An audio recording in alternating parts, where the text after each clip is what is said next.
আসসালামু আলাইকুম রহমতুল্লাহ। সাম্প্রতিক বিষয় নিয়ে আপনাদের সামনে হাজির হয়ে গেলাম, মুফতি ফজলুর রহমান আরিফি।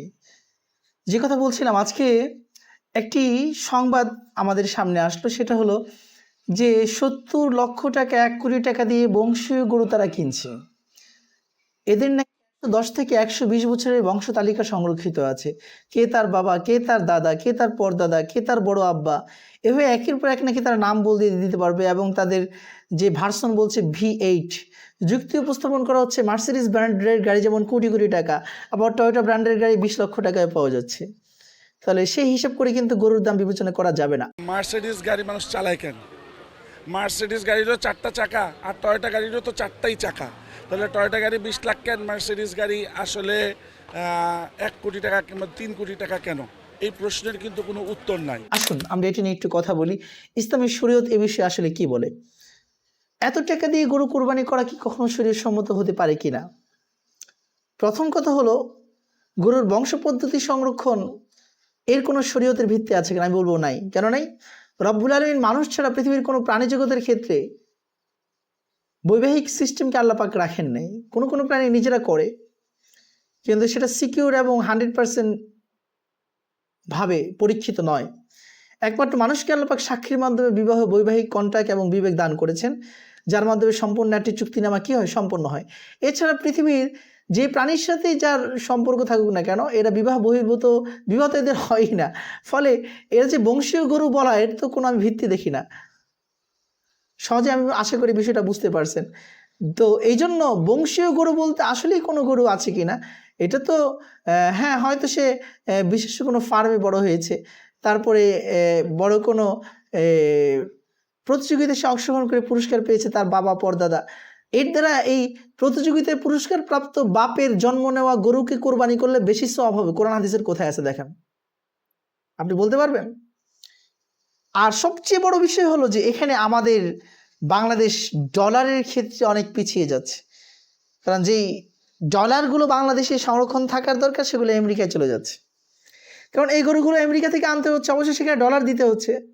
যেখানে আমাদের প্রয়োজনীয় আসবাবপত্র কিনতে ডলার সংকটে, সেখানে আমরা বিলাসিতা করে একটি গরুর পিছনে ১ কোটি টাকা খরচ করে ফেলবো, ৭০ লক্ষ টাকা খরচ করে ফেলবো। এটা বুকামি ছাড়া আমি আর কিছু মনে করি না। শরীয়ত গৃহীত কাজেই শরীয়ত এটাকে সাপোর্ট করেই না। এর চাইতে ভালো হলো যে ৭০ লক্ষ টাকা দিয়ে আমি গরু কোরবানি, একটা গরু কোরবানি না দিয়ে ৭০ লক্ষ টাকা দিয়ে, প্রতি ১ লাখ টাকা দিয়ে ৭০টা গরু কিনে কোরবানি দেওয়া আমার জন্য অনেক বেশি সওয়াবের। কারণ গরুর প্রতিটা খুর, গরুর প্রতিটা পশম, গরুর প্রতিটা অঙ্গ প্রত্যঙ্গের বিনিময়ে আল্লাহ পাক কিন্তু আমাদেরকে সওয়াব দিবেন। সুবহানাল্লাহ। আপনিই বলেন, ৭০ লক্ষ কিংবা ১ কোটি টাকার গরুতে যত পশম, ১০০ কিংবা ৭০টা গরুর শরীরে তার চাইতে কয় গুণ বেশি পশম হবে? একটু ক্যালকুলেটর নিয়ে বসে হিসাব করেন। অথবা পারলে আপনার খামারে অথবা আশেপাশে কোনো গরু থাকলে তার একটা ঠ্যাঙের পশম গয়না দেখেন না, কিংবা ১ বিঘত জায়গায় কতটুকু পশম আছে এটা আপনি গয়না দেখেন, তাহলে তো আপনি একটা আনুমানিক হিসাব লাগাইতে পারবেন। তো প্রিয় বন্ধুরা আমার, এই জন্য ৭০ লক্ষ ১ কোটি টাকা দিয়ে একটা গরু না কিনে আপনি ৭০টা গরু কিনেন। এতে করে আমাদের দেশি খামারিরা উপকৃত হবে, দেশের টাকা দেশে থাকবে, দেশের টাকা আমেরিকায় পাচার হবে না। অপরদিকে যে বিষয়টি সবচেয়ে গুরুত্বপূর্ণ, সেটা হলো কেউ যখন ৭০ লক্ষ কিংবা ১ কোটি টাকা দিয়ে একটা গরু কিনবে, এটা কোরবানি দেওয়ার পর আত্মীয় স্বজন, যে এটা দিবে সে অবশ্যই বড় ফ্যামিলির লোক, তার আত্মীয় স্বজন, পরিবার পরিচিত এগুলো বড় হবে। ফলে সেখানে দিতে দিতেই কিন্তু এখানেই গোশত শেষ হয়ে যাবে। অপরদিকে সে যদি ১০০টা গরু কিনে, যেমন রসুলের দাদা আব্দুল মুত্তালিব ১০০টা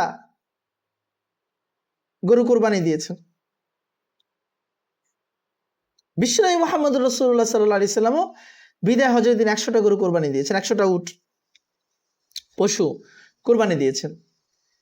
ঠিক একইভাবে যাদেরকে আল্লাহ পাক সামর্থ্য দিয়েছেন, তারা যদি রসুলের এই সুন্নাহকে চিন্তা করে শুধু আমল করেন, যে আমি ১ কোটি টাকা দিয়ে একটা গরু কিনে কোরবানি না দিয়ে বিশ্বনবীর সুন্নাহ মতে আমি ১ কোটি টাকা দিয়ে ১০০টা গরু কিনে কোরবানি দিব, তাহলে নবীজিও ১০০টা কোরবানি দিয়েছেন, আপনিও ১০০টা কোরবানি দিবেন। নবীজির সুন্নতের সাথে আপনার মিল হলো কি হলো না? এক হলো কোরবানি দেওয়ার সুন্নত, আরেক হলো নবীজি ১০০ সংখ্যার কোরবানি দিয়েছেন। আপনাকে যেহেতু আল্লাহ পাক সামর্থ্য দিয়েছেন, আপনার পক্ষে সেই ১০০ কোরবানিও করা কি হয়ে গেল? রসুলের সেই সুন্নতের উপর আমল হয়ে গেল। অপরদিকে বিশ্বনবী যে 100 কোরবানি দিয়েছেন, সব মাংসকে বিশ্বনবী নিজে খেয়েছেন গোশত। এগুলো গরিব দুঃখী এলাকাবাসী, পাড়া প্রতিবেশী, মহল্লা, দেশের জনগণ সকলের উপর ভাগ করে দিয়েছেন। তো ঠিক একইভাবে আমাদের যে মুসলিম ভাই 100টি গরু অথবা 100টি পশুকে কোরবানি করবেন, এটা নিজে একা খেতে পারবেন না। উনি এত বিশাল পরিমাণ মাংস গোশত কেউ একা খেতে পারে না। তিনি অবশ্যই তখন সেটা নিজের পাড়া প্রতিবেশী, গরিব দুঃখী, এতিম মিসকিন, অসহায়, দেশের জনগণ সকলের মাঝে ভাগ করে দিবেন। এর দ্বারা আমাদের বাংলাদেশের জনগণ অর্থাভাবে অধিক মূল্যের কারণে যেই মাংস থেকে, গোশত থেকে বঞ্চিত হচ্ছে, তারা কমপক্ষে কোরবানি উপলক্ষে সেই মাংসটার কিছুটা আস্বাদন করার সুযোগ পাবে। এই জন্য প্রিয় বন্ধুরা, আমি বলতে চাই, এটা কখনো শরীয়ত সমর্থন করতে পারে না। বড় উত্তম হলো যে 1 কোটি টাকা দিয়ে একটি গরু না কিনে 1 কোটি টাকা দিয়ে 100টি গরু কিনে কোরবানি করুন। তাহলে একইভাবে যেমন আমাদের দেশের টাকা দেশে থাকবে, অপরদিকে দেশের ফার্মার যারা আছে, যারা খামারি আছে, তারা উপকৃত হবে।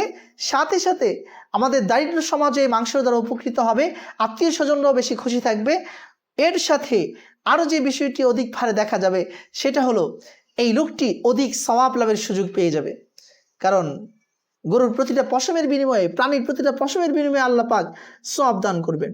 এবং এই প্রাণীগুলো কাল কিয়ামতের ময়দানে উপস্থিত হবে। আপনি কিয়ামতের ময়দানে একটা গরু কোরবানি করেছেন, একটা গরু উপস্থিত হলো, কিন্তু 100টা গরু কোরবানি করার কারণে 100 গরু আপনার জন্য উপস্থিত হয়ে যাবে। এই জন্য প্রিয় বন্ধুরা আমার, সবশেষে আমাদেরকে মনে রাখতে হবে, আমাদের প্রতিটা ব্যয়ের হিসাব দিতে হবে। হাসিবু ক্বাবলা আন তুহাসাবু। হিসাব নেওয়ার আগে নিজের হিসাব গ্রহণ করেন, মরার আগে মরিয়া দেখেন, তাহলে আপনি হয়তো ভালো ফলাফল লাভ করতে পারবেন। যে সকল অফিসে অডিট আসার আগে হিসাব ক্লিয়ার রাখে, তারা সহজে অডিটকে বুঝিয়ে দিতে পারে। আর যারা অডিট আসার আগে হিসাব ক্লিয়ার করে না, তাদের মাথা নষ্ট হওয়ার জোগাড় হয়। ঠিক একইভাবে মৃত্যুর আগে আমাদের সম্পদ কোথায় ব্যয় করছি, কিভাবে ব্যয় করছি, কতটুকু ফায়দা আমি পাচ্ছি, একটা হলো বেনিফিট লাভ আর একটা হলো অধিক লাভজনক, কোন খাতে আমি ব্যয় করছি, এ বিষয়ে আমাদের ঠান্ডা মাথায় চিন্তা করা উচিত। এই জন্য একটি দেশের মানুষ যেখানে 4 কোটি মানুষ ঋণ করে খাচ্ছে, বাংলাদেশের মতো একটি মানুষে 16 কোটি মানুষের মধ্যে 4 কোটি মানুষ ঋণ করে খাচ্ছে, ঋণে জর্জরিত, সেখানে আমেরিকা থেকে কোটি টাকার বংশীয় গরু এনে জবাই করা বিলাসিতার লোক দেখানো মানসিকতা ছাড়া আর কিছুই নয়। আল্লাহ পাক আমাদেরকে সকল কর্ম, ইন্না সালাতি ওয়া নুসুকি ওয়া মাহইয়ায়া ওয়া মামাতি লিল্লাহি রাব্বিল আলামিন, যে আমাদের সকল কাজ যেন আল্লাহর জন্য হয়। আল্লাহ পাক আমাদের সমস্ত আমলগুলোকে কবুল ও মঞ্জুর করে নেন। আসসালামু আলাইকুম ওয়া রাহমাতুল্লাহি ওয়া বারাকাতুহু।